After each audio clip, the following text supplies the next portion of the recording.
সব বিবাহিত মেয়ের ভাগ্যে স্বামীর ভালোবাসা থাকে না।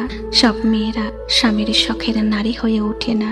সব মেয়ের ভাগ্যে স্বামীর ঘরে মানসিক শান্তিটা থাকে না। কিছু নারী আছে যে তারা স্বামীর ঘরে প্রতিটা সেকেন্ড কষ্টের সঙ্গে জীবন কাটায়, সারাদিন ক্লান্ত শরীর নিয়ে সংসারের কাজ করে, আর রাত হলে নীরবতার সাথে চোখের জল ফেলে। তবুও তাকে বোঝার মতো কেউ থাকে না। স্বামীর ভালোবাসা পায় না, স্বামীর কেয়ার করা পায় না। একই ছাদের তলায় থাকে, তবুও সেই স্বামী তার স্ত্রীকে পরের মতো ব্যবহার করে, না ঠিক মতো কথা বলে, না তাকে ভালোবাসা দেয়, না তাকে ভালো রাখার চেষ্টা করে, শুধু রেখে দিবে অবহেলার মাঝে। তো বলেন সেই মেয়েটার জীবনটা কিভাবে কাটে? স্বামী থেকেও যদি কোনো নারীকে একাকিত্ব জীবন কাটাতে হয়, তবে সেই নারীটাই জানে তার জীবনটা কিভাবে কাটে।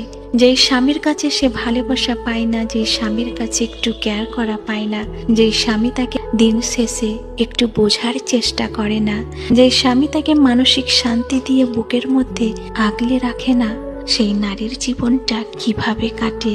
এই পৃথিবীতে এমন হাজারো নারী আছে যে একটা নারী স্বামীর সাথে না আছে মনের সম্পর্ক, না আছে কোনো দেহের সম্পর্ক, না আছে কোনো আত্মার মিল, তবুও তারা একই ছাদের তলায় থেকে সংসার করে।